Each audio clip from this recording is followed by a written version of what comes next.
সাংবাদিক ভাইয়েরা এখানে আমাদের মধ্যে উপস্থিত আছেন। বাংলাদেশ জামাত ইসলামী লালমনিরহাট জেলা শাখার সম্মানিত জেলা নায়েবে আমির মাওলানা হাবিবুর রহমান, উপস্থিত আছেন জেলার সহকারী সেক্রেটারি হাফেজ শাহ আলম ভাই, লালমনিরহাট শহর শাখার সম্মানিত আমির মাওলানা জয়নাল আবেদিন ভাই, উপস্থিত আছেন ছাত্র শিবিরের অফিস সম্পাদক মহসিন আল কারিম, অন্যান্য নেতৃবৃন্দ এবং সম্মানিত সাংবাদিক ভাইয়েরা। আমরা আপনাদেরকে এখানে কষ্ট দিয়েছি এতটুকু বলার জন্য যে আপনারা এবং আমরা সবাই মিলে এই দেশটাকে গড়তে চাই। আমরা চাই একটা সুন্দর দেশ উপহার দেওয়ার জন্য, যেই দেশে দুর্নীতি থাকবে না, যেই দেশে বৈষম্য থাকবে না, ন্যায় এবং ইনসাফ ভিত্তিক একটা সমাজ প্রতিষ্ঠা হবে, একটা কল্যাণ রাষ্ট্র প্রতিষ্ঠা হবে, এরকম একটা দেশের স্বপ্ন আমরা দেখি। নিঃসন্দেহে আপনারাও এরকম দেশেরই স্বপ্ন দেখেন।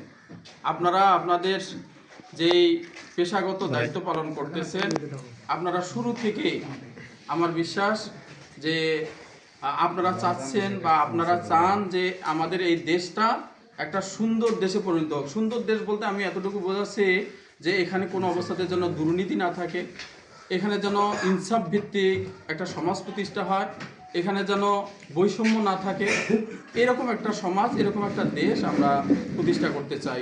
আমরা এরকম একটা দেশ গড়তে চাই। এই দেশ গড়ার জন্য যেটা সবচেয়ে বেশি প্রয়োজন সেটার নাম হলো সমালোচনা। সমালোচনা যদি না থাকে, যদি কোনো বিষয়ে সবাই ঐক্যমতে চলে আসে, তাহলে সেখানে হতে পারে কোনো একটা দুর্বলতা থেকে যেতে পারে। সাংবাদিক ভাইয়েরা, যেহেতু আমরা সাংবাদিক ভাইদেরকে আমরা জাতির বিবেক বলি, আমরা জানি যে তারা জাতির যেই সমস্যাগুলো আছে এই সমস্যাগুলো নিঃসংকোচে প্রকাশ করে, প্রচার করে। আর এই প্রকাশ প্রচারের মাধ্যমেই আমরা সংশোধন হতে পারি, আমাদের গ্যাপগুলো দূর করার জন্য চেষ্টা করতে পারি, দেশের জাতির যে যে সমস্যাগুলো আছে এই সমস্যাগুলো সমাধান করার জন্য আমরা উদ্যোগ নিতে পারি। এজন্য আপনাদের কাছে আমি এতটুকু অনুরোধ করব যে আগামী দিনে আমরা সবাই মিলে এই দেশের জন্য কাজ করব।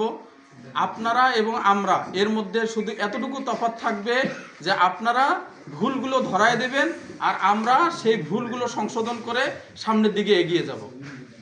আপনাদের কাছে এতটুকু অনুরোধ করব। পাশাপাশি আমি এটা অনুরোধ করব যে সাদাকে সাদা এবং কালোকে কালো এতটুকু বলার অবস্থা যেন সবার আমরা রাখি। আমরা যেটা ভুল অবশ্যই ভুল, যেটা শুদ্ধ, যেটা সঠিক সেটা অবশ্যই সঠিক। আমরা ভুলকে ভুল হিসেবে আর সঠিককে সঠিক হিসেবে যেন উপস্থাপন করতে পারি, এই ব্যাপারেও আমরা আপনাদেরকে অনুরোধ জানাবো।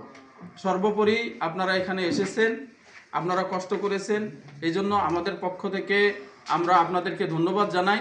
আগামী 12ই ফেব্রুয়ারি যে নির্বাচন, এই নির্বাচনে যেন সবাই সঠিকভাবে আমরা দায়িত্ব পালন করতে পারি। আমরা যেখানে যতটুকু প্রচার প্রয়োজন অতটুকু যেন করতে পারি। আমরা যেন কোনো অবস্থাতেই কারো ব্যাপারে বেশি আর কারো ব্যাপারে কম এরকম যেন অবস্থা আমরা না করি, এই বিষয়ে আপনাদেরকে আমি অনুরোধ জানাচ্ছি, আপনাদেরকে ধন্যবাদ জানাচ্ছি। আগামী দিনে আবারও কথা হবে, দেখা হবে। আপনারা আপনাদের সবাইকে, আমাদের সবাইকে আল্লাহ রাব্বুল আলামিন ভালো রাখুন, সুস্থ রাখুন, এই কামনায় আপাতত শেষ করছি। আল্লাহ হাফিজ।